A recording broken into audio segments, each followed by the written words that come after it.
안녕하세요. 생생법률쇼 진행을 맡은 최승호입니다. 법과 친해지는 제일 좋은 방법 생생법률쇼. 오늘도 크고 작은 법률 문제로 어려움을 갖고 있는 여러분을 위한 법률 상담은 물론이고요. 세상을 들썩이게 하는 이슈들을 법적으로 풀어보는 시사법률 토크까지 준비되어 있습니다. 법률과 관련해 궁금한 내용이 있으신 분들은 상담전화 02557-8295번으로 연락 주시거나 법률방송 홈페이지 접속 후 법률상담 게시판에 문의 남겨주십시오. 그리고 아래 하단에 보이는 이메일과 카카오톡으로도 상담 문의 받고 있습니다. 각 분야 전문 변호사가 무료로 성심성의껏 상담해드리니까요. 많은 참여 바라겠습니다. 지금 이 방송은 유튜브를 통해서도 실시간으로 함께 방송되고 있으니까요. 많은 시청 부탁드리고요. 유튜브를 통한 소통의 창구도 활짝 열어두겠습니다. 그럼 오늘 도움 주실 변호사님 소개해드리도록 하겠습니다. 법무법인 홍연애 천동준 변호사님 자리하셨습니다. 어서 오십시오. 네, 안녕하십니까. 법무법인 홍연애 천동준 변호사입니다. 네, 변호사님. 오늘도 억울하고 답답한 분들에게 명쾌상쾌 통쾌한 상담, 유익한 상담 해주시길 기대해 보도록 하겠습니다. 생생법률쇼 그럼 오늘 접수된 상담 미리 살펴볼까요? 5년 전 포기한 소송 다시 제기할 수 있나요? 사업명이 빌려줬다가 체납된 7천만 원, 판매 권유로 산 물건, 구매 취소는 성추행범이 된 남편, 이혼 사유 될까까지요. 다양한 분야의 상담이 접수되었습니다. 잠시 후 변호사님과 함께 속 시원한 해결책 찾아보도록 하겠습니다. 시청자 여러분도 어떤 해결책이 제시가 될지 계속해서 함께 지켜봐 주시길 바라겠습니다. 네, 생생법률쇼 첫 순서는 판결록 시간입니다. 뉴스와 신문에서 회자되고 나는 화재 판결에 대해서 자세히 살펴보는 시간인데요. 변호사님, 오늘은 어떤 내용 준비해 주셨을까요? 네, 오늘은 병역비리에 관한 사안인데요. 예. 병역 의무를 감면받으려는 목적으로 예. 정신질환을 가장했던 대학생에게 징역 1년에 집행유예 2년이 선고되고 사회봉사명령 80시간이 부여됐던 사건입니다. 아, 그렇군요.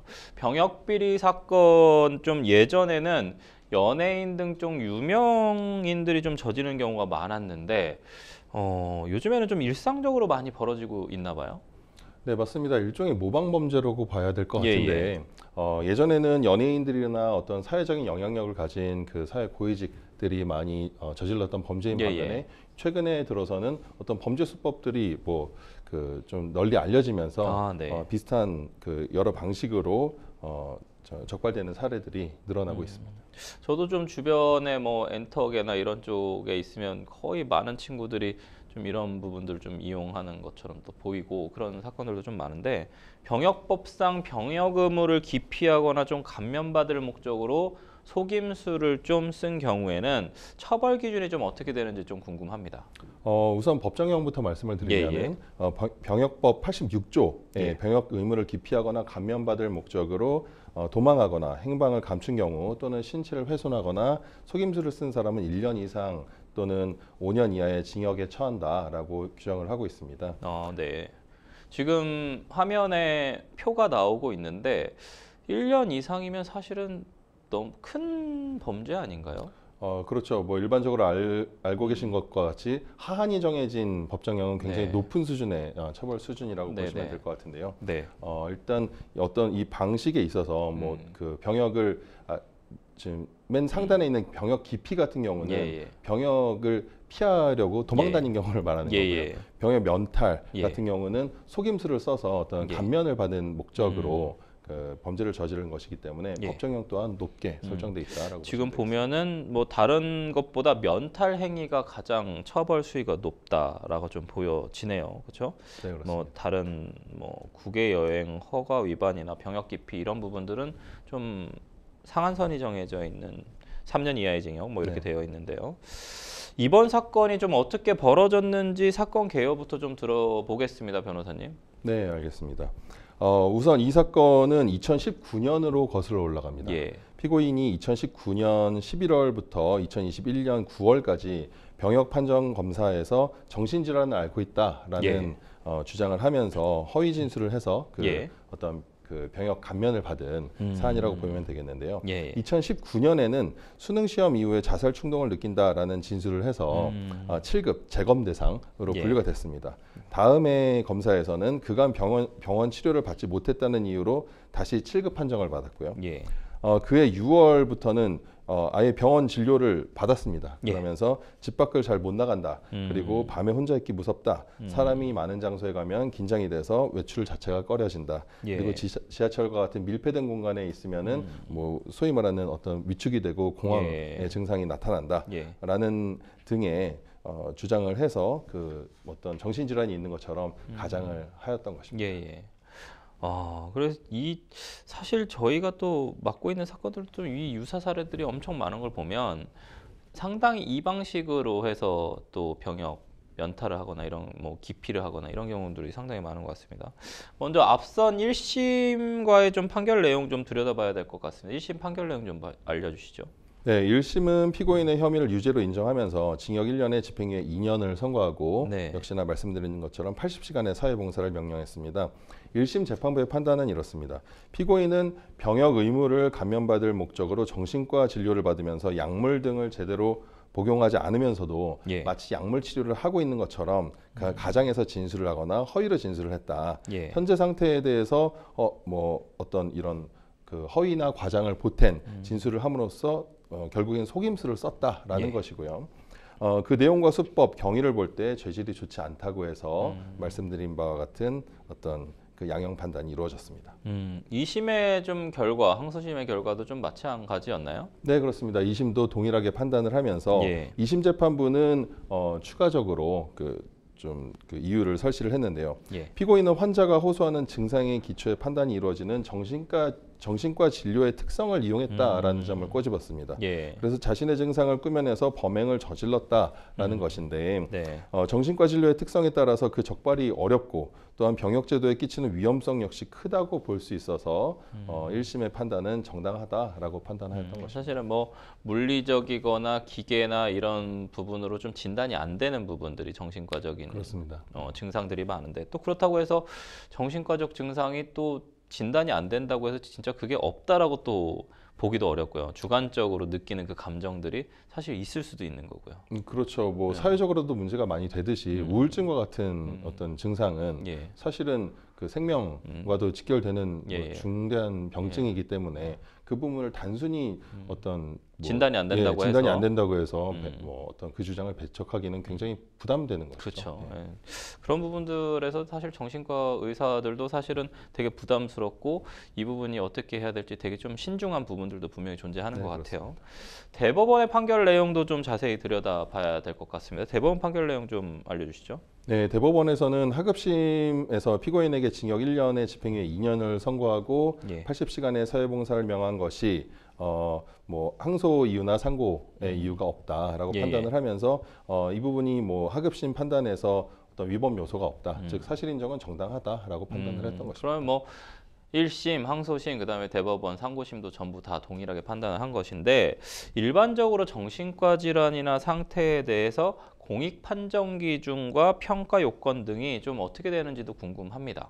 네, 이 사건에서 지적이 됐던 바와 같이 어떤 그 일방적인 진술에 의해서만 진단을 하기에는 굉장히 부담이 되는 경우가 될 수 있고요.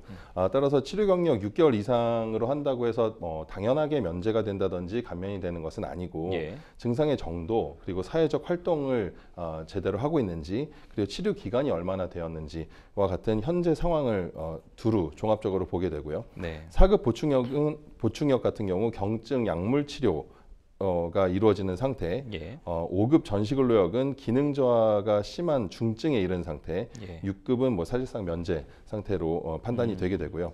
단순한 불안장애라든지 적응장애, 공황장애, 경증, 우울증 등은 대부분 면제가 되지 않는 면제 불가 사유라고 보시면 되겠습니다. 그렇군요. 사실 이 아까 얘기해 주신 것 중에 사회적 활동이나 치료 기간 이거를 제가 이제 수사 들어봤을 때 이제 군에서 수사를 하는데 그 카드 내역을 다 보더라고요. 그래서 전체적으로 네. 이 친구가 몇 시에 네네. 어떻게 돌아다녔는지 뭐 네. 정신과 질환을 약물 치료를 하는 순간에 뭐 왜냐하면 공황 장애가 있으니까 밖으로 못 네네. 돌아다닌다 이런 네네. 얘기들을 하는데 그 시간대별로 뭐 편의점에 갔는지 지하철을 탔는지 왜 사람 많은데 왜 갔냐 이런 질문들도 상당히 많더라고요. 이게 네. 또 병역 멘탈에 도움이 될까 봐 제가 얘기를 안 하려다가 조사 과정이 생각보다 타이트하게 조사하는 사람도 되게 힘들 것 같고 그렇습니다. 또 그러니까 거짓말이나 허위 사실을 이렇게 또 얘기를 하면 다 들킬 수 있는 부분들이 있으니까 병역병 면탈 관련된 부분, 기피 관련된 부분은 좀 더 이게 하면 안 되는 부분이거든요. 그리고 만약에 그렇다 하더라도 사실 하면 안 되잖아요. 뭐 신중하라 이렇게 얘기하기도 좀 그래요. 그렇죠. 네. 네, 그래서 조사 받으실 때도 거짓말 하시는 거는 정말 많이 좀 신중하셔야 될 것 같습니다. 이거 치기 어린 어떤 그런 뭐 면탈행위 이런 걸로 보기 좀 어렵습니다. 병역 비피는 좀 단순한 의혹만으로는 사회적 비난과 함께 무거운 수사 대상이 될 수 있는데 사실 청년들이 어떤 마음인지도 알기에 사실 뭐 군대 갔다 온 사람으로서 가슴이 좀 먹먹해지는 기분도 좀 들거든요. 그렇죠. 뭐 세상에 군대 가고 싶어하는 사람이 어딨겠습니까? 네, 저희가 뭐 징병제다 보니까 네, 누구나 가기 싫어하는 제도인데 다만 이 청년들은 오히려 이 어떤 뭐 병역 그 판정이라든지 이런 부분에 있어서 좀 가볍게 생각할 수도 있을 것 같아요. 제 경험에 비춰봤을 그렇죠. 때. 저희도 20대 때 생각해 보면 네, 맞습니다. 뭐 뺄 수만 있으면 빼고 싶다. 약간 이런 TV 화면 치직거리는 거 오래 보고 있으면 뭐 면제가 된다더라. 이런 헛소문도 굉장히 많이 흑연을 여기다 바르고 가면 면제된다더라. 네. 다만 중요한 것은 이 기분은 알겠으나 엄연한 범죄 행위입니다. 따라서 이 부분을 저희가 어떤 뭐 빠져나갈 수 있는 방법이 있다라는 조언을 드릴 수는 없고요. 이 부분은 절대 어떤 행하지 않아야 하는 범죄 행위라고 보시면 되겠습니다. 사실 뭐 자유를 좀 잃고 어느 기관에 강제적으로 특히나 헌법상 어쨌든 의무니까 징병제에 의해서 병역 의무를 다해야 되는데 사실 신성한 의무거든요. 요즘 군 생활이 또 1년 반으로 또 줄었고요. 그러니까 좀 그런 부분에서 국가와 사회를 위해서 조금 더 봉사한다라는 좀 그런 의미에서 조금 많은 우리 청년들이 좀 희생이라고 생각하지 말고 본인들의 가족들을 좀 지킨다라고 생각하고 좀 가면 좋을 것 같아요. 사실 제가 논산훈련소 갔을 때 들었던 얘기가 거의 한 일주일 만에 들었던 내용인데 그때 뭐 이렇게 좀 지휘관이 해줬던 얘기인데 너희들이 그렇게 여기서 병역 의무를 다하면 네가 살아가는 30년, 40년까지 너희 가족들을 우리 군이 다 지켜줄 것이다. 그러니까 서로 이렇게 기여하는 것이다. 이런 얘기 듣고 좀 납득이 됐었는데 그런 생각을 좀 청년들이 하면 더 좋지 않을까라는 생각이 좀 듭니다. 그렇습니다. 네. 아무쪼록 좀 병역 의무 기피 하시고 그래서 또 뭐 전과 생기고 또 이렇게 하시는 거 좀 안 좋으니까 꼭 병역 의무는 면탈 기피 이런 거 생각하지도 마시고 갔다 오시면 더 좋을 것 같습니다. 네. 지금까지 판결록 함께 했습니다. 여러분은 지금 생생범쇼와 함께하고 계십니다.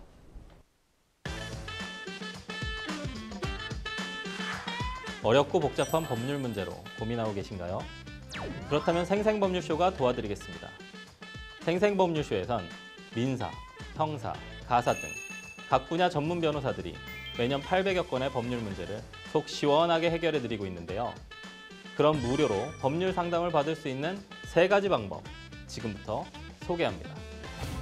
첫째, 02-557-8295번으로 전화해 법률 상담 신청을 한다. 둘째, 법률방송 홈페이지에 접속해 법률 상담 게시판에 사연을 올린다. 셋째, 지금 화면에 나오고 있는 이메일 주소로 사연과 연락처를 보낸다. 속 시원한 법률 상담 프로그램 생생법률쇼. 지금 바로 상담 신청하세요.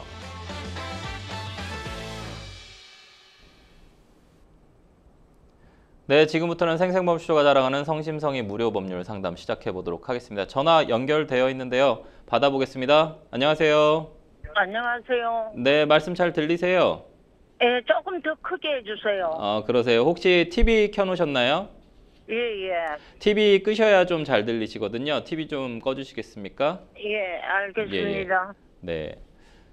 TV 끄시고 제 얘기가 좀 어떻게 들리시는지 좀 말씀 좀 해주세요. 조금만 더 크게 해주시면 좋겠네요. 지금보다 좀 더 크게요?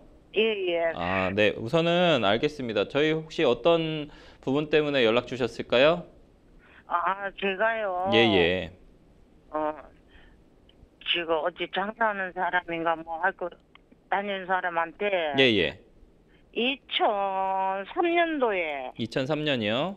예, 돈을 지금 2천만 원 빌려줬거든요. 네, 2천만 원 빌려주셨어요. 예, 빌려줬는데 이자로 3% 준다고 그러더라고요. 예, 이자 월 3분가요? 예, 예. 예. 근데 아유 나는 그만큼 필요 없다고 그 대신 내가 음. 지금 필요할 때 꼭 돌려다야 줘야 된다고 하니까 그렇게 하겠다고 차용 증서를 쓰고 예. 그리고 2천만 원 줬는데 내 돈으로 준 게 아니라 너무 거를 빌려가지고 걔가 옆에 앉아 있었거든요. 세 명이 예. 같이 앉아 있어갖고 줬는데 예. 2016년이 돼도 예. 안 갚더라고요. 네. 그래서 그 사람하고 만났어요. 어떻게 해서 만나가지고 2016년도에 예. 이 그 뭐 공증을 받았어요. 네, 공증을 받았어요. 네, 공증을 받았는데 이제까지 안 갚아요. 그래가 전화를 내가 예. 갚달라고 내가 너무 힘들다고. 예, 예. 그러니까 안 그러면 법으로 해야 된다. 그러니까 예, 예. 법으로 한번 했어요. 예, 예. 한번 했는데 그 우리는 그걸 집달리라 그러거든요. 예. 거기로 가가 했는데 예. 사람 주소는 옮겨놓고 사람은 안 살아요. 예. 그래갖고 또 내가 한 번 있다가 그런데도 이렇다 저렇다 말이 없어가 또 한 번 신청했거든요. 예. 근데 법원에서 주소가 똑같으니까 예. 퇴짜를 놓더라고요. 네. 그래갖고 이제까지 못 받고 있어요. 그래갖고 제가 또 한 번 전화를 드렸거든요. 그 사람들한테. 네네. 전화를 하니까 법원에 해봐도 네네. 법원에서 갚아라 저 부르면 가면은 예. 자기들이 지금 돈이 없어 못 갚으니까 돈 천천히 들어오면은 갚겠다 하면 법원에서 그렇게 하라고 때려버리면 그만이다 하는 거예요. 예. 그래서 신청을 못했어요. 알겠습니다. 우선 전화도 안 받고. 전화 안 받고요. 예. 어디 사는지는 아세요? 아니 그거는 저게 그거 뭐 집은 몰라요. 아, 집은 모르세요? 예, 예. 그럼 송달하시는 주소는 어떤 주소 적으신 거예요? 아니 이 사람들이 처음에는 예. 이쪽에 살다가 딴 데로 이사로 가고 자꾸 이렇게 옮기더라고요. 그러니까 주소는 법원 통해서 알게 되신 거예요? 예, 예. 아, 법원 통해서요. 우선은 공증 받으신 게 2016년은 맞으세요? 예. 아, 공증 2016년 맞으세요? 2016년도 5월. 네. 5월이에요? 예, 5월. 그때는 뭐 상대방 채무자도 만나신 거죠? 예, 예. 같이 만나서 공증 사무실 가셔가지고 공증 받으신 거고요. 예, 예. 그 채무자 만나셨고요. 그 이후로 이게 집행을 해보기는 하셨다는 것 같은데 맞아요? 예, 예, 한 번은 했어요. 그 공증 가지고 집행하셨어요? 예, 집행했는데 네. 지금 그 뭐라 그럴까 사람이 그쪽에 안 살아요. 예, 어쨌든 집행을 법원에서 받아줬다는 거죠? 예, 예. 공증 받은 거 가지고요. 예, 알겠습니다. 예. 옆에 천동전 변호사님 나와 계시거든요. 사연 잘 들었고요. 우선 해결 방법 좀 여쭤보겠습니다. 예, 예. 네, 인사 나누시고. 네. 네, 안녕하세요. 네, 안녕하세요. 네, 저 사연 잘 들었고요. 지금 예, 2003년에 2천만 원을 빌려주셨고, 그때 차용증도 작성하셨고, 또 뭐 이자 약정도 있어서 이자를 어느 정도 지급을 받으셨던 것 같아요. 아니요. 이자는 전혀 지급받으신 적 없으시고요. 아니요, 한 번도 안 받았어요. 한 번도 안 받으셨고요. 예. 예. 그리고 2016년 5월에 공증을 하셨다라고 하셨고, 예. 그 공정증서를 가지고 공정증서가 어떻게 보면 판결이랑 비슷한 집행 권한이거든요. 그래서 그걸 가지고 집행 신청을 해서 집행도 한번 시도를 하셨던 것 같아요. 예. 네, 그때 그런데 찾아갔는데 없더라라고 말씀을 하셨고, 이사만 주소만 그쪽으로 옮겨놓고요. 네네. 사람은 그 집을 우리가 방으로 들어갔거든요. 네. 방으로 들어갔는데 사람이 없어요. 그런 사람은. 방으로 들어갔는데 이 사람 방이 아니었어요. 예. 네. 그리고 이 공정증서를 이제 공증 2016년 5월에 공증을 하셨는데 그 채무자를 누구로 해서 공증을 하신 건가요? 돈 빌린 사람. 네. 와이프. 네. 아, 돈을 빌린 사람 말고 돈 빌린 사람의 와이프. 예, 예. 그 와이프가 뭐 보증 같은 걸 썼었나 보죠? 예, 예. 지금 남자가 네네. 사용증을 썼거든요. 네. 네, 차용증을 썼는데요. 예, 쓰고는 이제 공증할 때는 남자는 내가 잘 몰라요. 근데 여자는 좀 친했어요. 네. 그래갖고 여자가 지금 만나가지고 법원으로 가갖고 그 등기소 앞에서 저 공증을 받았거든요. 네네. 받았는데 하도 안 갚아요. 그래서 네. 이자도 없고 하도 안 갚아가지고 몇 년이에요. 그래갖고 공증을 내가 그 법원에 가서 신청을 해가지고 법원에서 한번 나왔더라고요. 오라고. 네. 서초동 법원에서. 네네. 그러면은 그 공정증서, 즉 공증은 그 돈을 빌려갔던 그 남자는 아니고 그 남자의 그 배우자, 부인을 어떤 보증인처럼 해서 그 공정증서를 작성을 하셨던 것 같아요. 그게 맞나요? 예, 예. 네. 그리고 아마 집행을 하셨을 때는 그 동산에 대한 압류 집행을 하시려고 하셨던 것 같아요. 집에 있는 집기나 뭐 이런 거 빨간 딱지 붙인다고 하는 거 그걸 하려고 하셨던 것 같아요. 맞으세요? 예. 예. 그리고 나서 지금 현재 2016년 이후에 지금까지 연락이 되세요? 아니요, 안 돼요. 2016년부터 갑자기 연락이 안 돼요? 공증한 다음부터? 아니, 그리고 내가 그때까지만 해도 장사를 했던 사람이라 예. 밤 장사를 했기 때문에 낮에는 자야 되고 밤에는 손님은 뭐 술도 한잔 먹어야 되고 이러기 때문에 설마 잘하는 사람이니까 갚아주겠지. 네네. 해갖고 내가 아무리 이제 너무 힘드니까 네. 그래 갚아달라고 전화를 하면 하도 안 받다가 어쩌다가 한번 받으면은 그 법원에 가서 신청을 해도 법원에 가서 그렇게 해놔도 내가 가서 판사 앞에 갚아준다고.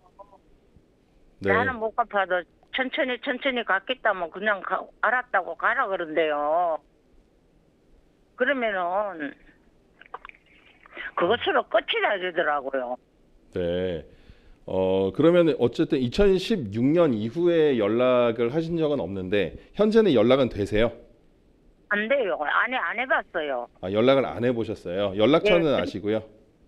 예, 연락처는 그거 없애지는 않을 거예요. 내가 내하고 원래 그래서 지금 공증 받을 때도 공증 사무실에서 뭐라고 얘기했냐면 이걸 오래되면은 이거 안 갚으면 안 된다.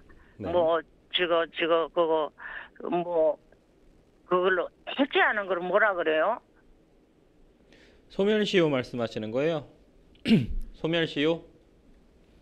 아니 소멸시효는 아니고 그거 해제요? 예? 해제요? 말씀하시죠. 아니 그거 말고요. 예. 이게 없던 걸로 탕감받을 수 있는 걸 정부에다가 신청하는 거 있잖아요. 네네. 예, 말씀하세요. 예? 말씀하세요. 예, 그걸 해버리려고 그래도 안 하니까 절대로 자기는 죽을 때까지 내가 어렵게 사는 애니까 내가 갚아줘야 되니까 그러지는 않겠다고 공증받는 데서 그랬거든요. 네. 알겠습니다. 선생님, 저희가 시간 관계상 좀 지금까지 말씀해 주신 내용 바탕으로 좀 쟁점을 좀 정리를 해볼게요. 일단은 첫 번째로는 2003년에 돈을 빌려주셨다고 하셨고 그때 차용증을 남편한테 써주셨다고 하셨어요. 그리고 2016년에는 그 부인한테 공정증서, 그 보증인으로 보이는 그 공정증서를 작성을 하셨다고 했고요. 일단은 이게 2003년에 발생한 채권이기 때문에 좀 시간이 오래됐잖아요. 예. 시간이 오래됐을 때는 우리가 검토를 해야 될 게 어떤 실체적인 이 채권이 아직 살아있는지, 즉 소멸시효에 대한 부분을 우리가 검토를 해야 될 필요성이 있고요. 그리고 두 번째로는 그 공정증서 공정증서를 썼을 때 이게 시효가 어떤 식으로 처리가 됐는지, 즉 시효라는 거는 우리가 일반적으로 10년의 시효 기간이 지나면은 채권이 소멸하게 되는데, 중간에 내가 빌린 거 맞다라고 승인을 해버리든지, 아니면 중간에 내가 달라라고 요청을 해가지고 다른 어떤 가압류라든지 조치를 취했을 때, 그때는 또 이게 시효가 중단이 되게 돼요. 그렇기 때문에 이 시효 중단이 이루어졌는지, 그리고 이 시효 중단이라는 효과가 우리는 공정증서를 실제로 돈을 빌려간 남편이 아닌 배우자한테 공정증서를 썼는데, 이게 즉 실제 돈 빌려간 주채무자라고 하거든요. 그 주채무자에 대한 시효 중단의 효력이 있는지, 그리고 이 공정증서로 어떻게 우리가 이제 활용을 해서 돈을 받아낼 수 있는지, 요거를 좀 순서대로 설명을 드리도록 하겠습니다. 예. 먼저 시효에 대해서는 말씀드린 것처럼 10년이라는 시효의 기간이 있어요. 그래서 채권은 일반적인 대여금 채권이나 이렇게 돈 빌려줘서 돈 달라고 하는 채권은 10년이 지나면 소멸해버리게 되는데, 그 중간에 뭐 우리가 어떤 법적으로 청구를 한다든지, 아니면은 압류나 가압류를 건다든지, 아니면은 내가 빌린 게 맞다라는 승인을 받아낸다든지 하면은 시효가 중단이 됩니다. 즉 지금까지 뭐 9년이 지났다라고 하더라도 이러한 시효 중단의 사유가 있게 되면 그때부터 다시 10년이 진행되게 되는 거예요. 그런데 2016년에 보면은 2003년으로부터 벌써 10년이 훌쩍 넘은 시간이긴 한데, 이때 공증을 받으셨다고 하셨어요. 그러면은 이 시점에 이미 아무런 조치를 취하지 않고 2016년이 됐다면 그 남편한테 빌려줬던 2천만 원에 대한 시효는 사실상 소멸시효가 완성됐을 것으로 보입니다. 뭐 다른 중간에 어떤 사연이 없었다라고 한다면요. 그런데 그러면은 이거는 2016년에 공증을 쓴 건 뭐냐, 아무런 효력이 없는 거냐라고 봤을 때 그렇지는 않고요.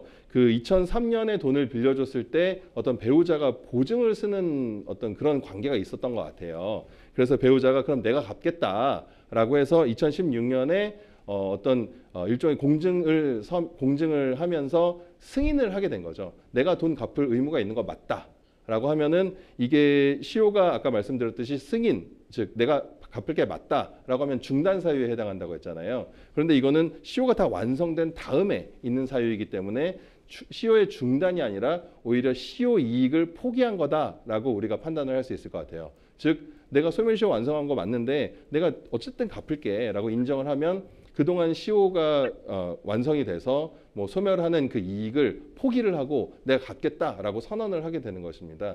그렇기 때문에 이 보증인, 즉 여자에 대해서는 2016년에 시효 이익이 포기가 돼서 다시 2016년으로부터 10년간의 시효가 진행되었다고 볼 것인데, 다만 이 남편한테까지 이 승인의 효력이 미치느냐라는 부분은 좀 다른 문제예요. 오히려 여기에서 시효 이익을 포기한 거는 그냥 연대 보증을 했던 여자에 대해서만 시효 이익 포기의 효과가 발생하고, 주채무 자체는 소멸됐을 가능성이 높습니다. 그렇기 때문에 현재 선생님께서 취할 수 있는 방법은 2016년 5월에 작성한 공증을 가지고 다시 한번 재차 집행을 시도하는 방법이 있을 텐데요. 이 집행을 시도하는 것은 지난번에 한번 하긴 하셨어요. 그런데 그거는 제가 봤을 때 빨간 딱지 붙이러 간 동산 압류에 대한 집행을 하셨던 것 같아요. 그런데 집행이 반드시 동산에 대해서만 하는 건 아니고요. 우리가 부동산을 알고 있으면 부동산에 대해서도 집행을 할 수 있고, 혹은 이 사람이 가지고 있는 채권이 있다라고 하면은 그 채권에 대해서도 집행을 할 수가 있습니다. 따라서 채권에 대한 압류 추심을 한번 검토를 해보실 필요가 있는데요.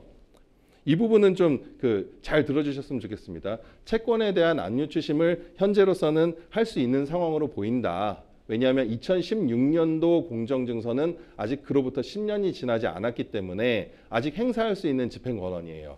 그렇기 때문에 이걸 가지고 어떤 보증인 와이프 있잖아요. 배우자가 가지고 있는 은행 예금 채권, 반환 채권이라는 게 있을 것이고요. 그리고 아니면 뭐 어디서 일을 하고 있다라고 하면은 그 급여에 대한 부분이 있을 수 있고, 그러한 채권들을 우리가 집행을 할 수 있는 여지는 남아 있는 것으로 보입니다.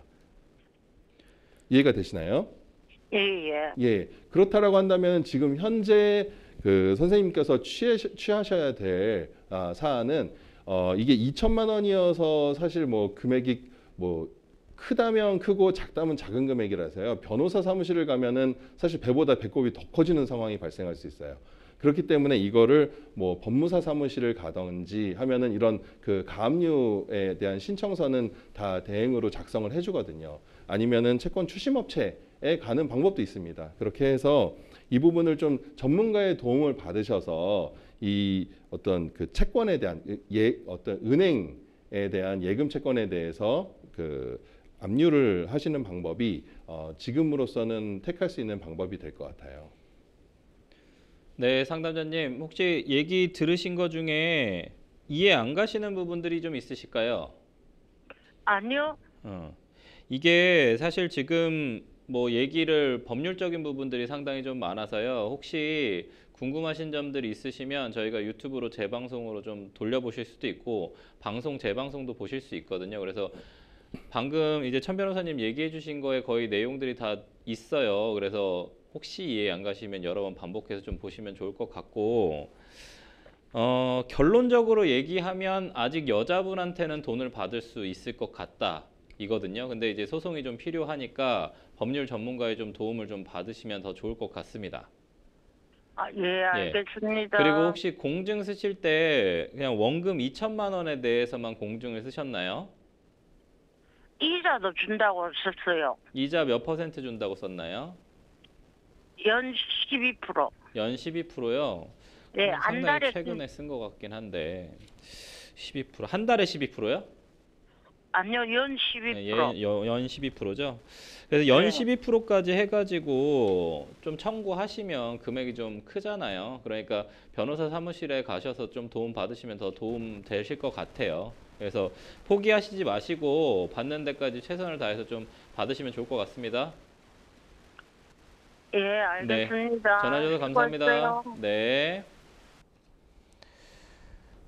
사실 법률적으로는 상당히 좀 복잡한 문제예요. 그러니까 뭐 주채무자의 시효는 이제 완성이 돼서 못 받는 상황이 됐는데 이제 그게 보증인인지 연대 보증인인지는 알 수 없으나 어쨌든 보증을 서서 그 보증인이 공증을 했고 특히나 이제 10년이 넘은 13년 정도 된 시간에 공증을 했고 그 공증을 한 걸 가지고 또 거의 한 8, 9년 돼서 이제 10년은 안 됐으니까 그리고 법원에서 또 집행을 봐줬다는 걸 보면 이게 어쨌든 집행 권한 자체가 또 좀 있는 것 같은데 나중에 이제 청구이의 소송 또 들어올 수도 있잖아요. 그러니까 그런 부분이 있어서 아까 이 중에 이제 유의미한 것 중에 하나 좀 여쭤보고 싶은데 시효이익의 포기를 하면 그게 10년이 넘더라도 다시 살아나는 겁니까, 채권이? 그렇죠. 시효이익이라는 것은 소멸시효가 완성된 이익인 그렇죠. 거잖아요. 예. 그러면 결국에는 소멸시효가 완료되기 전까지는 시효이익을 포기를 할 수는 없는 것이죠. 그렇죠. 시효이익이란 것이 발생한 시효 기간이 지나고 난 다음에 시효이익을 포기를 할 수 있는 것이고 그렇기 때문에 시효이익을 포기하는 의사를 어떻게 판단을 할 것인가가 결국에는 소송에 있어서는 큰 쟁점이 되는 부분은 맞습니다. 사실은 소멸시효가 완성됐다라는 것도 항변을 하지 않으면은 권리를 좀 지키지 못하니까. 맞습니다. 그럼 소멸시효가 완성되고 난 이후에 그게 그러니까 예를 들어서 채권이 발생하고 20년이 됐든 30년이 됐든 나 너한테 갚을 거 있지. 그래 나 너한테 돈 갚을 거 있어라고 이제 변제 의사를 인정을 하면 그거는 시효이익 포기로 어쨌든 채권이 인정된다라는 뜻인 거죠. 네, 그렇습니다. 이 부분 좀 알아두셔서 사실은 소멸시효 완성돼서 소송 그러니까 못하고 계신 분들도 상당히 많거든요. 나 10년 지났으니까 이제 못 받아라고 생각하시는 분들도 계시는데 천 변호사님 말씀해 주신 것처럼 시효이익 포기로 또 볼 수 있는 부분이 있으니까 포기하시지 마시고 10년이 넘더라도 그 채무자들한테 연락하셔서 뭐 녹음이나 이런 부분들로 좀 나 그래 당신한테 돈 갚을 거 있지 라는 부분들 좀 증거로 남기시면 이 시효이익의 포기를 좀 이용을 하셔서 돈을 또 받을 수 있지 않을까라는 좀 생각이 듭니다. 네, 저희는 전화 상담 여기서 마무리하도록 하겠습니다. 여러분은 지금 생생법률쇼 함께하고 계십니다.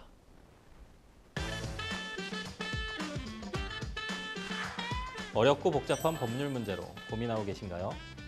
그렇다면 생생법률쇼가 도와드리겠습니다. 생생법률쇼에선 민사, 형사, 가사 등 각 분야 전문 변호사들이 매년 800여 건의 법률 문제를 속 시원하게 해결해 드리고 있는데요. 그럼 무료로 법률 상담을 받을 수 있는 3가지 방법 지금부터 소개합니다. 첫째, 02-557-8295번으로 전화해 법률 상담 신청을 한다. 둘째, 법률방송 홈페이지에 접속해 법률 상담 게시판에 사연을 올린다. 셋째, 지금 화면에 나오고 있는 이메일 주소로 사연과 연락처를 보낸다. 속 시원한 법률 상담 프로그램 생생법률쇼. 지금 바로 상담 신청하세요.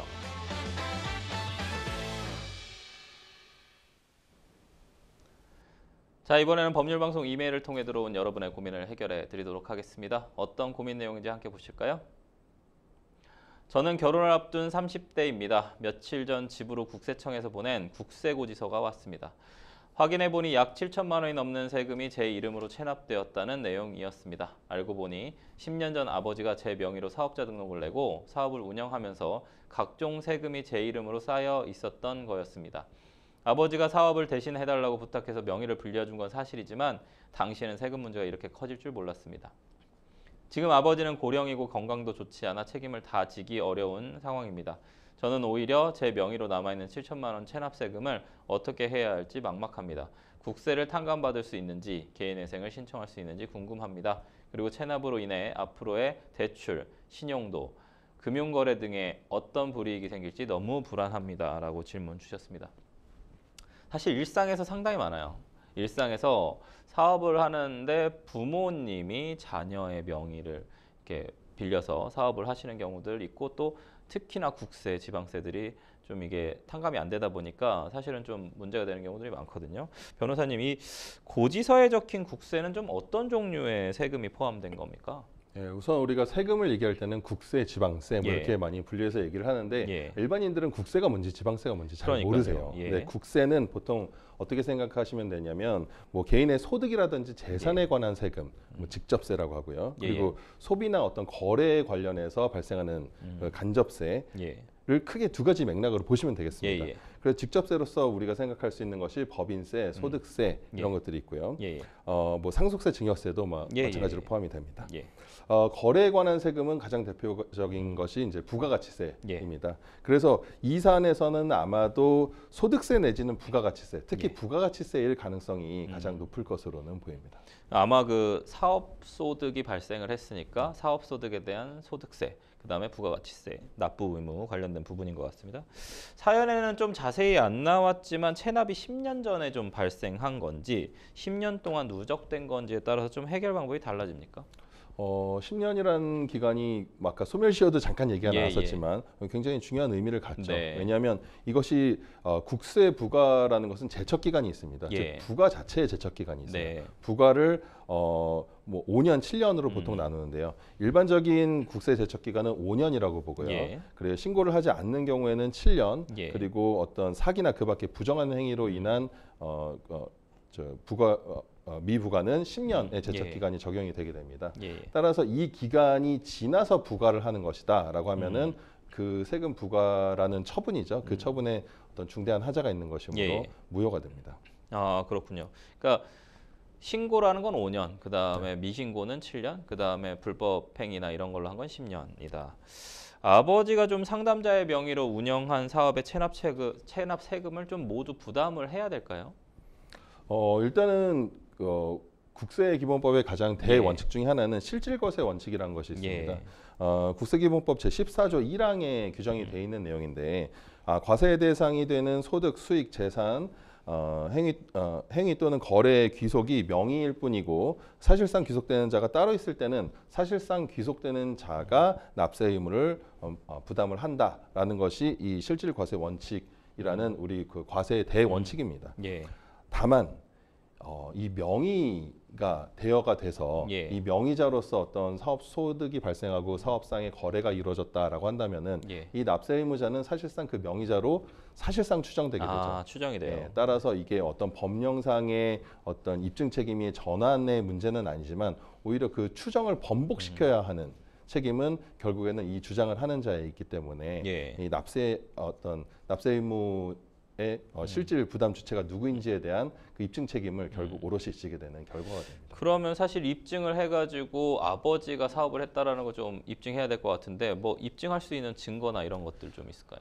보통 이 부분이 아예 인정이 안 되는 건 아니고요. 실제로 이거를 입증을 해서 뭐 납세 의무자가 예. 자신이 아니다라는 판단을 받는 경우들이 있습니다. 추정력을 깨야 되는 부분이잖아요. 예, 그렇습니다. 이 추정력을 깨기 위해서는 예를 들어서 거래 계좌라든지 예. 아니면 그 처분 문서, 예. 처분 문서라 하면 계약서 예. 등이 있는데 거래 계약서도 물론 중요하겠고요. 예. 그리고 임대차 계약서를 보면은 예를 들어서 그 임대차 계약서가 그 명의자 명의로 작성이 돼 있다 하더라도 예. 임대차 계약서에 어떤 그 보증금이라든지 차임을 지급하는 계좌가 실질적으로 이 비용을 대는 주체, 아버님 명의로 되어 아버님 있으면. 명의로 돼 있는 경우가 있을 수 있습니다. 예. 그래서 따라서 이러한 전반적인 내용을 좀 살펴보실 필요가 있고 또 뭐 거래 상대방 그 당시에 거래처들의 네. 증언 거래처, 이런 부분들도 상당히 유효한 자료가 될 수 있습니다. 상당히 다양한 좀 자료들이 있을 수 있겠네요. 국세 체납을 좀 감면받을 수 있는 제도가 좀 실질적으로 도움이 될 것 같은데 그런 제도가 있는지도 궁금합니다. 국세 체납을 감면받을 수 있는 제도라는 것은 결국에는 결론적으로 봤을 때 없다라고 보시는 게 맞겠고요. 네. 예, 오히려 이제 그 어떤 재난 등에 인한 재난 등으로 인한 사유로 예. 국세 체납을 조금 이제 지연시키거나 아니면 분할을 할 수 있는 제도는 마련되어 있는데 뭐 국세 자체를 감면시키는 제도는 없다. 세금은 평생 따라간다. 그러니까 그래서 세금은 사실 평생 따라간다 이런 얘기가 있어서 사실 개인회생 파산까지 또 생각하시는 분들 많아요. 그래서 개인회생 파산으로 국세나 지방세를 또 없앨 수 있는지 그 부분도 좀 궁금하거든요. 예, 그 개인회생 파산 같은 경우는 이 각 제도가 개인회생 절차와 개인 파산 절차는 엄연하게 구분되는 절차거든요. 네. 그렇기 때문에 각 제도에서 그 조세 채권을 어떤 지위로 판단을 하는지에 따라서 좀 그 내용이 갈릴 것 같습니다. 개인 파산 같은 경우는 이제 채무자가 자신의 모든 재산을 어떤 파산 재단으로 삼아서 청산을 하는 절차다라고 보시면 되겠는데요. 네네. 여기에선 결과적으로 개인의 파산은 법인 파산과 달리 어떤 면책 결정을 받는 것 그것이 핵심이라고 볼 것인데 안타깝게도 조세 채권은 대표적인 비면책 채권입니다. 그렇기 때문에 개인 파산을 통한 해결은 사실상 어렵다라고 보시는 것이 맞겠고요. 다만 이제 개인 회생 절차, 개인 회생 절차에서도 이 조세 채권 같은 경우는 일단 우선권이 있는 개인 회생 채권이라고 봅니다. 그렇기 때문에 이게 다른 채권들에 비해서 우선적인 효력을 갖고 그 우선적인 효력과 전액 변제의 효력 두 가지를 변제 계획에다 명시하도록 돼 있어요. 그렇기 때문에 어떤 그 금액적인 조정이 이루어지진 않겠으나 다만 어떤 그 가산세라든지 아니면 변제 계획에 따른 분할 납부의 효과는 누릴 수 있을 것으로 사실은 조세 채권에 가산금이 붙는 경우들이 상당히 많고 그게 가장 무섭죠. 미신고 가산금이나 이런 부분들 불이행 가산금들이 상당히 좀 문제가 많이 되는데 이 부분은 조금 회생에서는 조금 도움이 될 수 있겠네요. 체납으로 인해서 불이익 생기는 것 좀 걱정하고 계시거든요. 대출, 신용도 각종 금융거래에 좀 제약이 생길 수 있습니까? 아까 그 이메일 사연에서 보면 뭐 결혼을 앞두고 있다라고 했는데 결혼을 앞두는 경우에는 또 큰 지출들이 많이 생기지 않습니까? 그리고 또 어떤 그 집을 마련하면서 대출을 받아야 되는 경우도 생길 수 있고 그런데 이 그 국세 체납을 하는 경우는 그 신용 정보 하락의 가장 큰 요인이 됩니다. 그렇기 때문에 사실상 이 문제를 좀 해결하셔야만 하는 상황이 될 것 같습니다. 상당히 좀 답답한 상황인데 지금 천 변호사님 말씀해 주신 걸로 좀 해결을 좀 보셔야 될 것 같습니다. 상담자님께 어쨌든 해결 방법 도와드렸으니까 좀 해결하시면 도움 될 것 같습니다. 저희는 첫 번째 이메일 상담 여기서 마무리하고요. 두 번째 이메일 상담 넘어가 보도록 하겠습니다. 두 번째 이메일 상담 내용 보실까요? 모르는 번호로 걸려온 전화를 원래는 받지 않았다가 그날따라 집요하게 전화하길래 저도 모르게 전화를 받아 버렸는데요. 굉장히 친절한 안내원이 물건을 설명하기에 덜컥 계약하고 사기로 했습니다. 하지만 나중에 생각해보니 충동적으로 구매했다는 생각이 들어서 구매를 취소하고 싶은데요. 방법이 있을까요? 너무 집요한 전화 때문에 텔레마케팅을 통해서 물건을 좀 사게 됐습니다. 이게 법적인 문제도 많이 일어나는데 어떤 좀 유형들이 있을까요? 우선은 제도권 내의 문제들과 제도권 외의 문제들을 나눠서 볼 필요가 있는데요. 텔레마케팅도 엄연히 인정되는 마케팅 수단 중에 하나입니다. 그렇기 때문에 정상적인 텔레마케팅이 이루어졌다라고 한다면은 우리가 어떤 이것을 뭐 환불 요구를 할 수 있다든지 아니면은 철회를 한다든지 이런 예. 문제들이 발생한다라고 보시면 되겠고요. 예. 오히려 더 심각한 문제는 예. 텔레마케팅을 가장한 보이스피싱이라든지 이런 사기에 연루되는 경우가 있어서 예. 이런 부분을 좀 더 조심을 하셔야 될 것 같습니다. 전화로 온 판매 권유와 관련해서 적용될 수 있는 뭐 특별법 같은 게 있습니까? 예, 특히 이제 방문 판매라든지 전화 권유 판매, 다단계 판매, 계속 거래 예. 같은 경우에서는 방문 판매법, 즉 방문 판매 등에 관한 법률이 예. 적용이 되도록 돼 있습니다. 우리가 방판법이라고 뭐 많이 예, 얘기하죠. 흔히들 그렇게 얘기를 하죠. 방문 판매법이 좀 적용되면 좀 어떤 점이 다릅니까?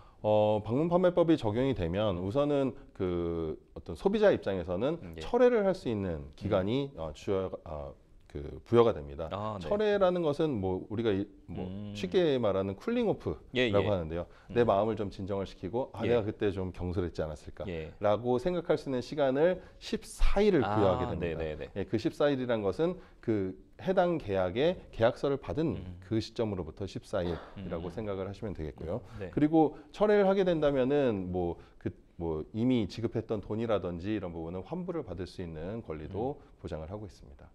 그러면 지금 상담자님께서는 어쨌든 14일 이내면 좀 철회가 가능할 수도 있겠네요. 그 부분 좀 이용하시면 더 좋을 것 같습니다. 그러면 이메일 상담, 두 번째 상담 여기서 마무리하고요. 저희는 세 번째 이메일 상담 넘어가 보도록 하겠습니다. 세 번째 이메일 상담 내용 보실까요? 결혼 11년 차 10살 딸아이를 키우며 평범한 가정을 꾸려왔습니다. 저희는 맞벌이 부부로 5년 전엔 집도 마련했고 재테크에 소질 있는 남편 덕에 조금씩 경제적으로 안정을 찾아갔습니다.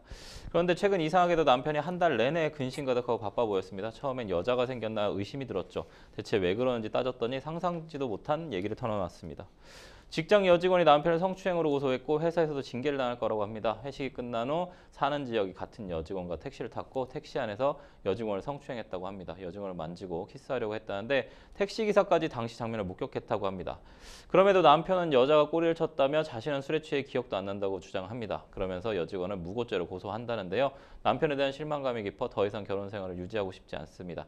남편은 절대 이혼할 수 없고 재산도 한 푼도 주지 않겠다고 하는데요. 성추행 사건을 사유로 이혼이 가능할까요? 라고 질문 주셨습니다. 남편 행위 유죄로 좀 인정될 수 있습니까? 그리고 이혼할 수 있습니까? 첫 번째 이제 유죄로 판단될 수 있을지부터 말씀을 드리면 형법 298조 강제추행이라는 것이 있습니다. 폭행 또는 협박으로 사람에 대해서 추행을 하는 자를 처벌하는 조항인데요. 이 폭행이나 협박이란 것이 반드시 순차적으로 이루어져야 되는 것은 아니고 판례에 따르면은 기습적으로 이루어지는 추행 또 결국 폭행 또는 협박이 있었다라고 보기 때문에 유죄로 인정될 가능성이 높다라고 보겠습니다. 그럼 뭐 이혼 사유는 좀 되겠습니까? 남편이 어떤 강제추행을 하고 다닌다라고 하는 점은 만약에 유죄로 인정된다면? 그렇죠. 그 만약에 유죄로 인정되고 이러한 사실관계가 실제 존재한다라고 한다면 그렇다면 뭐 이혼 사유도 될 수 있습니다. 뭐 우리 법이 정하고 있는 이혼 사유가 어떤 그 상대방의 부정행위 그리고 기타 혼인 관계를 유지할 수 없는 사유 등이 있는데요. 여기에 해당하기엔 충분할 것으로 보입니다. 그러면 재산 분할 못 해주겠다고 계속 하거든요. 재산 분할 진짜 안 해줄 수 있습니까, 남편이? 재산 분할이라는 것은 또 유책 사유랑은 다른 문제입니다. 여기에서는 심지어 남편이 유책 배우자이기도 하지만 재산 분할이라는 것은 어떤 그 부부 관계를 정리하면서 청산을 하는 관계이기 때문에 재산 분할은 당연히 할 수 있습니다. 그러면 지금 남편이 여직원 무고죄로 고소하겠다고 하거든요. 만약에 무고로 고소를 해서 결백이 났다면 이혼 사유가 안 되고 또 재산 분할도 안 되는 건가요? 그렇게 따지면 어떤 사실 인정의 문제가 되겠죠. 결국에는 무고다라는 부분은 이제 범죄가 성립하는지 여부에 대해서는 뭐 영향을 미칠 수 있을 것 같아요. 그런데 이 부분을 조금 이제 큰 시각에서 보면 키스는 한 것 같아요.